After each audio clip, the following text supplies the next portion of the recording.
देखिए फिर दोबारा वही बताते हैं। आपने क्या पढ़ा कि कोई भी differential equation F D is equal to Q के फॉर्म में होता है, तो पहले आप क्या निकालते हैं, कॉम्प्लीमेंट्री फंक्शन।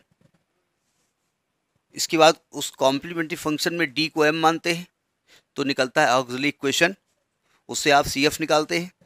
फिर आप पर्टिकुलर इंटीग्रल निकालते हैं जिसकी वैल्यू थी 1/f(d) ऑफ क्यू। अब ये क्यू डिसाइड करता है कि एफ डी 1/f(d) कैसे निकलेगा, मतलब पी आई कैसे निकलेगा। तो हमने एक तो बताया था कि जब क्यू की वैल्यू e⁴ हो जाए तो क्या था, पी आई का फॉर्मूला 1/f(d) ऑफ e⁴ क्या बताया गया था, डी की जगह ए रख देते हैं तो 1/fa हो जाएगा इंटू e⁴ हो जाएगा, निकल आया। फिर इसके बाद सी एफ और पी आई को ऐड कर देते हैं तो आपका सोल्यूशन जनरल सोल्यूशन निकल आया था। ठीक है, इसके बाद दूसरा बताया गया, अगर Q की जगह cos AX हो या sin AX हो तो PI जो निकलता है वो 1/, नीचे क्या होना चाहिए, FD² होना चाहिए। sin AX या cos AX दोनों ही केस में क्या करते हैं कि D² जगह क्या रख देते हैं, -A² sin AX। लेकिन एक शर्त यहाँ पर है, शायद वहाँ नहीं बताई गई थी। शर्त यह है कि जो f -A² आया है ना वो जीरो नहीं आना चाहिए, और यहां पर भी रखने के बाद ये जीरो नहीं आना चाहिए। अगर आपको ए रखने के बाद जीरो आ गया तो फिर मेथड टाइम फिक्स हो जाएगा। इसके बाद तीसरा बताया गया था कि अगर क्यू की वैल्यू x⁴m हो जाए तो उसके लिए फिर वो इंटीग्रल डिफ्रेंशिएट करके हम लगाते थे। ठीक है, अब आज थोड़ा सा इसका और बड़ा पार्ट लेते हैं, एक नया तरीका। कह रहे हैं क्यू अगर आपका e⁴ax पहले हमने बताया और हमने एक x का फंक्शन बताया, अगर कह रहे हैं कि अगर q ऐसा हो e⁴ax इंटू वी हो, v क्या है, v is also a function of x। ये sin ax हो सकता है, x⁴m हो सकता है, कुछ भी हो सकता है। तो अगर ऐसा फंक्शन हो तो क्या करेंगे, तो देखिए ध्यान से, मतलब हमको पर्टिकुलर इंटीग्रल निकालना है 1/f(d) ऑफ q है e⁴ax इंटू वी के फॉर्म में है।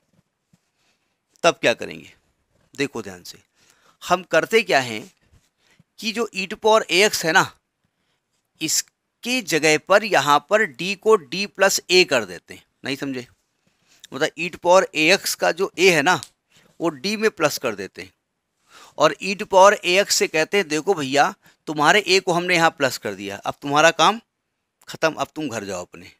और इसको हम बाहर लिख देते हैं, इसका काम खत्म, केवल v को अब करके इसको सॉल्व कर लेते हैं। अब ये सॉल्व करना जो v पे डिपेंड करता है क्या होता है, v is the function of x, वो sin ax हो सकता है, cos ax हो सकता है, x⁴m हो सकता है। ठीक है, ये तरीका होता है पहले तो। अब क्वेश्चन पे आते हैं।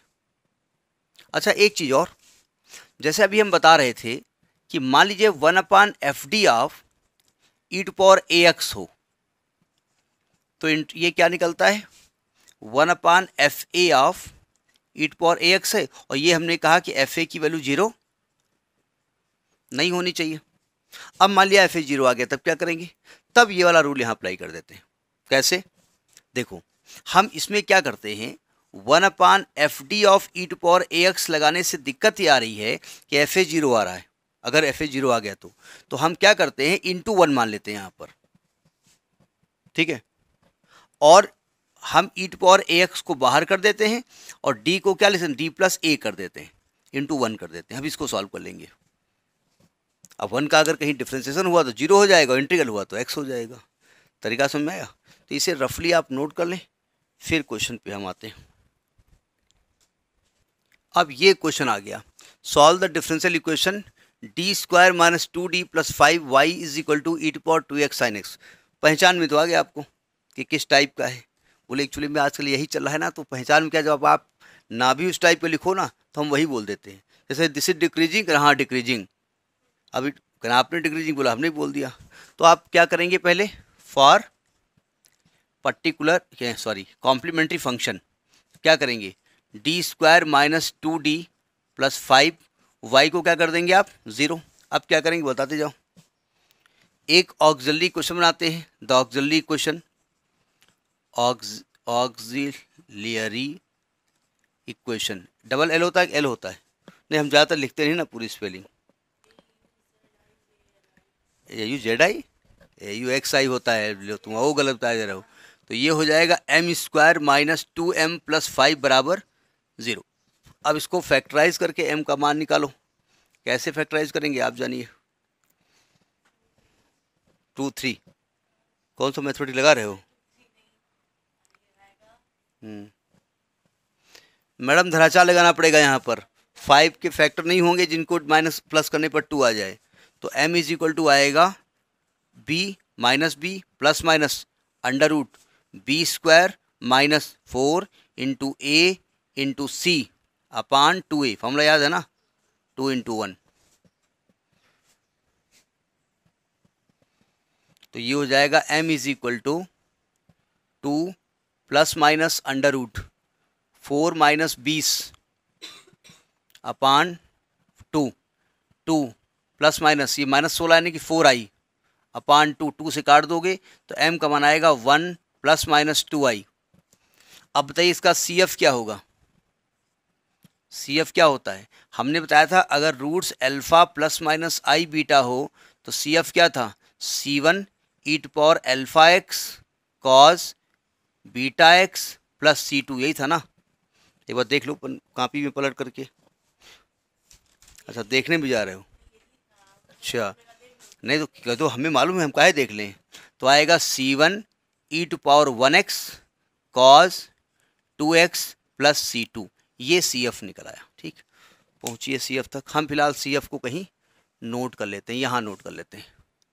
CF is equal to C1 e to power x cos 2x plus C2।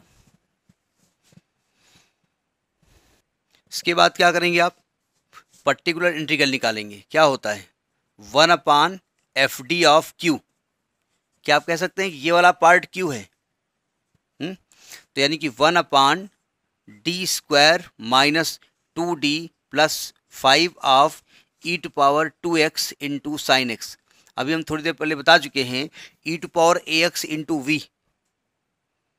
तो इसको हम क्या करेंगे? इसको हटा देंगे और ये बाहर लिख देंगे और इसकी जगह क्या करेंगे? d को क्या लिख देंगे? d plus 2। तो ये हो जाएगा d प्लस 2 का whole square minus 2 d plus 2 plus 5 of sine x.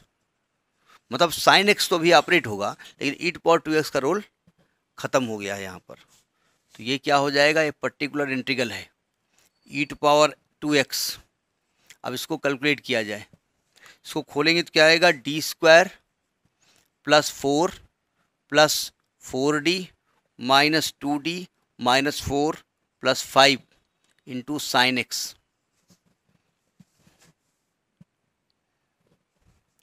तो यह आएगा E to power 2x into 1 अपान, देखो डी स्क्वायर रहेगा प्लस का 4 माइनस का 4 कट गया, यह आएगा प्लस का 2d माइनस का प्लस का 5 साइन एक्स। अब बताइए क्या किया जाए? अब इसका काम तो है नहीं, इसका काम खत्म है, साइन एक्स की बात हो रही है। तो 1 upon F D of sine A X क्या बताया गया था? डी स्क्वायर की जगह माइनस ए स्क्वायर लिखेंगे। ए यहाँ पर क्या है? 2 है यहाँ पर। कहाँ से देख लिया आपने? साइन ए एक्स की बात होगी ना, तो ए यहाँ पर क्या है? 1 है ना, तो यानी डी स्क्वायर को माइनस 1 लिखेंगे। तो यानी कि ये आएगा E to power 2x into 1 upon minus 1 plus 2d plus 5। अभी d नहीं हट पाएगा ना, अभी d कैसे हटेगा? डी स्क्वायर चाहिए ना हमको। तो ई टू पावर 2x नीचे क्या आएगा? 2d plus 4 into sine x. ऐसा करते 2 कॉमन ले लेते हैं, तो E to power 2x by 2 common ले लिया तो आ गया d plus 2 into sine X. एक काम कर सकते हैं आप, नीचे डी स्क्वायर लाने का तरीका क्या है? d माइनस 2 से ऊपर नीचे मल्टीप्लाई कर दे। तो हम क्या करेंगे? d माइनस 2 से ऊपर नीचे मल्टीप्लाई कर देते हैं। क्यों? हमको डी स्क्वायर चाहिए। ऊपर नोट कर लिया? आप साथ साथ नहीं चल पा रहे हो। तो जब आपने d माइनस टू से ऊपर नीचे मल्टीप्लाई किया तो ये क्या हो गया, ई टू पावर 2x, ये पी आई निकल रहा है, ई टू पावर 2x अपान 2, ये है d माइनस टू, अपान में क्या है d square minus 4 into sine X.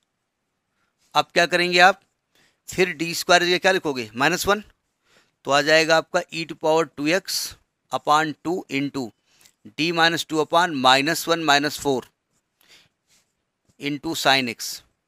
अभी साइन एक्स बाहर नहीं निकल सकता, साइन एक्स जब तक ये पूरा काम निपटा नहीं लेगा, बोले अबे चाची न जाओ बहुत काम घर में पड़ा है, बर्थडे केको खाए खे, अबे गुलगुलो खाए खे, अबे हलवो खाए खे, मतलब खाए खे। चाची रुक गई, क्यों, बोले अच्छा हमारे पे कमेंट कर रहे हो, मतलब हम चाची कोई भी एक कर रहे हैं, अभी इसका काम नहीं खत्म है, ठीक है। अब इसको ये -5 है ना, तो क्या मैं इसको कर सकता हूँ ई टू पावर 2x पान -10, क्यों, और ये अंदर ले जाओ d of sine x -2 of sine x. d of sine x मतलब डिफ्रेंसिएशन ऑफ साइन एक्स क्या होता है, बोले इतनी छोटी बात पूछ रहे हो, मतलब अब क्या जान चाहते हो, हमको ये आता नहीं है, हैं?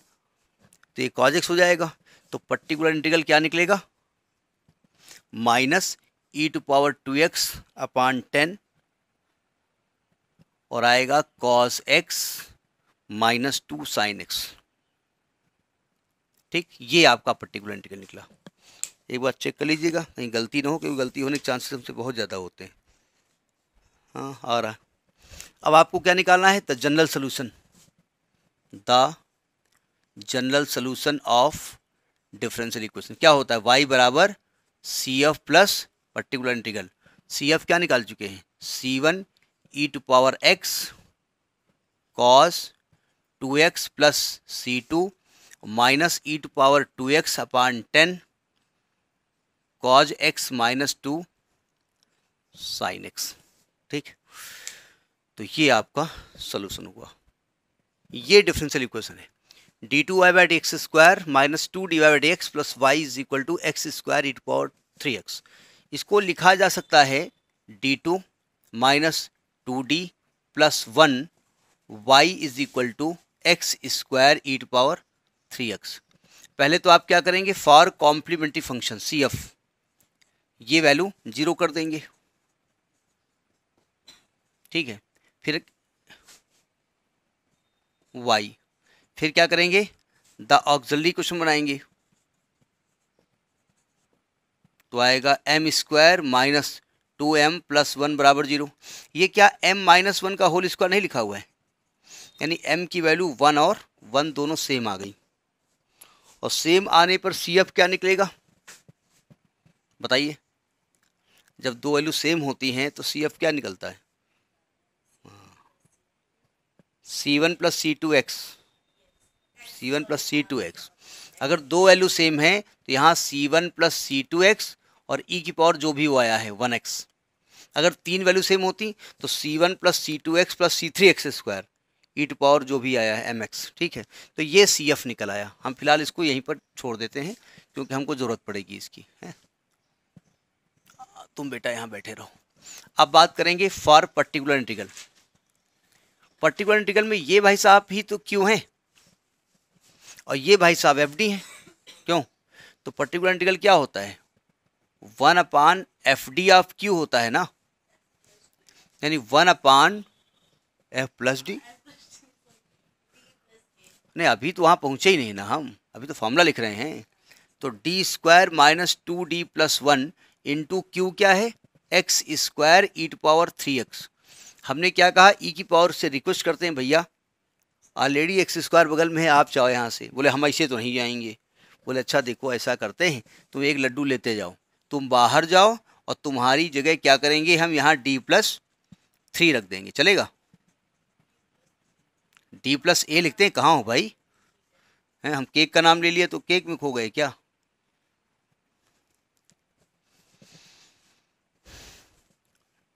तो ये आएगा ई टू पावर 3x 1/, इसको खोलेंगे तो आएगा d² plus 9 plus 6d minus 2d minus 6 plus 1 into x²। अभी x² काम तमाम तो बाद में होगा ना, डिनोमिनेटर काफ़ी खतरनाक टाइप का लग रहा है। हमने एक गलती कर दी। रुको रुको रुको रुको, ये बहुत लंबी पड़ जाएगा। ऐसा करो, एक मिनट एक मिनट एक मिनट एक मिनट, थोड़ा सा इसको इजी कर दो।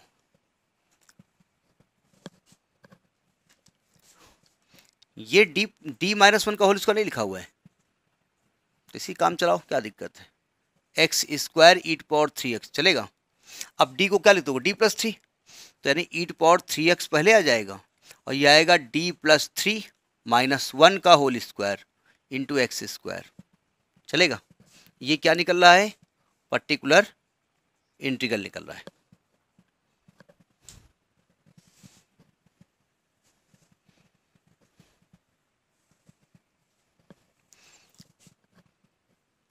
यानी ये पर्टिकुलर इंटीग्रल क्या निकला, ई टू पावर 3x का काम खत्म हो गया। ये क्या लिखा है, ये डी प्लस टू का होल स्क्वायर लिखा है, डी प्लस टू का whole square x square.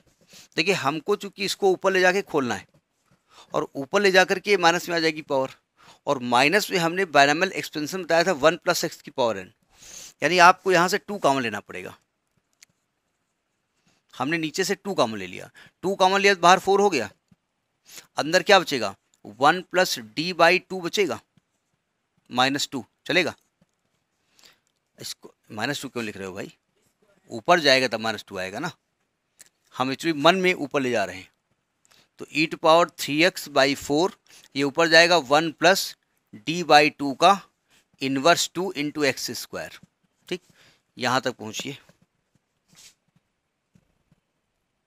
Actually जब अंदर जाएगा तो रास्ते में मुलाकात होगी डी से, डी के सामने जैसे पहुँचेगा डी क्या करेगा, आओ इधर आओ, डिफ्रेंशिएट हो जाओ। तो एक बार डिफ्रेंशिएट करोगे तो, 2 बार करोगे तो 2, 3 बार कर नहीं सकते, यानी आपको केवल डी स्क्वायर जरूरत है यहाँ पर। तो इसको बायनॉमियल से डी स्क्वायर तक खोल दो।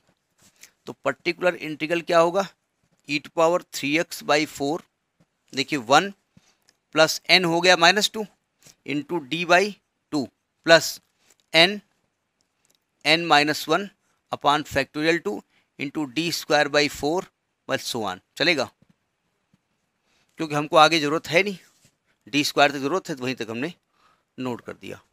अब देखिए ई टू पावर 3x कैलकुलेशन देखे रहिएगा।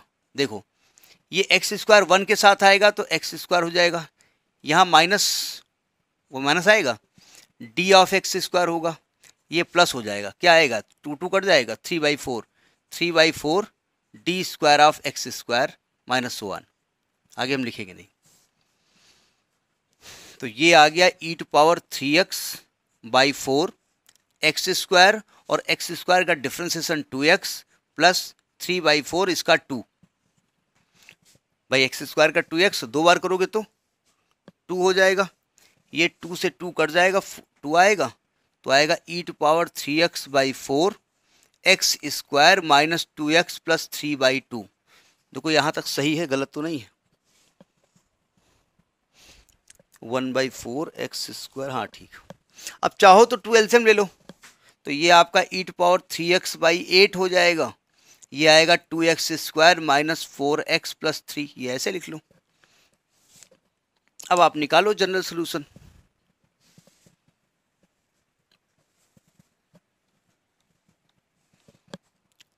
General solution of differential equation y is equal to CF plus PI। CF बोले तो C1 plus C2x e to power x, और PI बोले तो plus e to power 3x/8 2x square -4x plus 3। ये answer हुआ। देखिए question है d + 2 d - 1 का whole cube y = e to power x। सबसे सस्ता क्वेश्चन है और थोड़ा टेक्नोलॉजी है बस। तो पहले तो आप करेंगे फॉर CF d + 2 d - 1 का होल क्यूब y = 0 कर देंगे। आप कहेंगे जानबूझ के बेटा आप इजी क्वेश्चन उठाए हुए हैं जिससे दिक्कत ना करना पड़े। हाँ सही बात है। तो ऑक्सिलरी क्वेश्चन क्या बनेगी, m + 2 और m - 1 का होल क्यूब। तो एक m का मान तो आएगा -2 और एक m की वैल्यू 1 1 1 3 वैल्यू आएंगी सेम।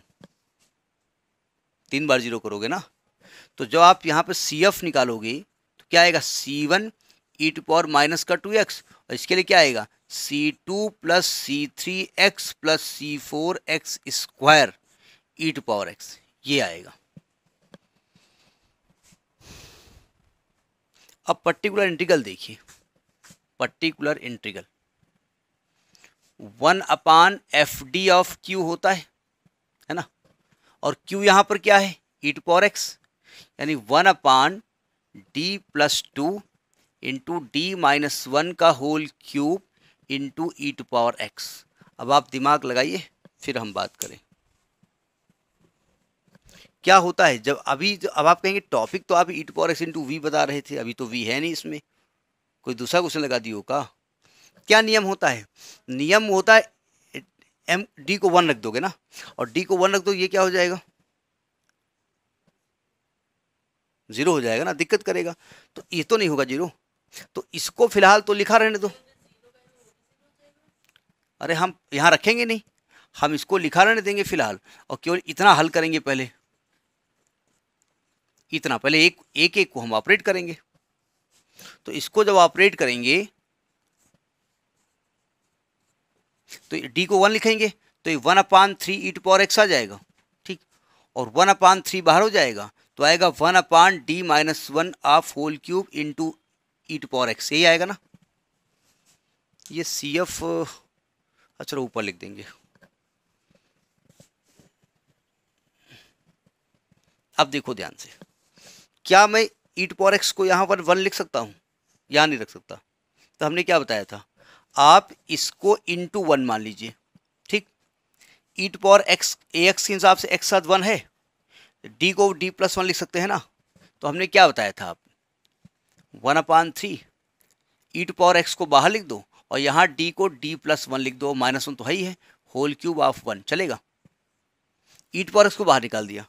हमने कहा भैया देखो, आपके पास एक ही जगह 1 है, और 1 रखेंगे तो 0 आ रहा है, तो तुम तो यहाँ निकल जाओ बाहर। बोले हम तो चाचा ना जाइए। बोले ऐसा कर तो चलो, अच्छा तुमको एक लड्डू दे रहे हैं, d की जगह क्या रख देते हैं, d प्लस a लिखे दे रहे हैं, काम खत्म हो गया इसका। और v की जगह क्या हो गया, 1। अब देखिए, तो यानी कि 1/3 e टू पावर x, ये एक्चुअली 1/d क्यूब आएगा ना, 1/d cube of 1। 1/d cube of 1 का मतलब क्या होता है, एक बार 1/d यानी एक बार डिफ्रेंसिएशन, एक बार 1/d यानी दोबारा डिफ्रेंसिएशन, इंटीग्रेशन, सॉरी 1/d है ना, और तिबारा इंटीग्रेशन, तो 3 बार इंटीग्रेशन करना है इसका। 1/d स्क्वायर लिख दो, और एक बार करोगे इंटीग्रल तो d आ जाएगा, x आ जाएगा, चलेगा।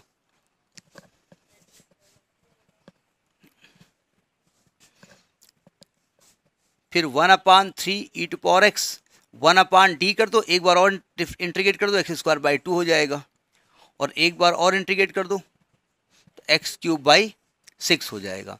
यानी कि ये आपका e to power x into x³ 12 18, ये आपका पर्टिकुलर इंटीग्रल निकला। ये हमने जानबूझ के क्वेश्चन बताया कि ये दिक्कत यहाँ क्रिएट कर रहा है इसलिए।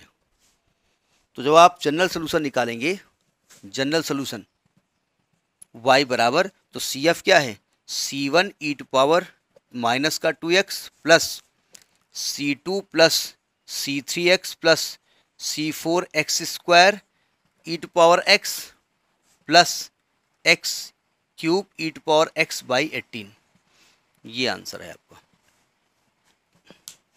समझ में बात आई। तो ये मेथड आपका ख़त्म हो गया। एक मेथड और बचा हुआ है, 2 मेथड होते हुए, एक दिन में दोनों मेथड लगा करके, एक दिन का और एक ये वाला चैप्टर बचा हुआ है, ठीक।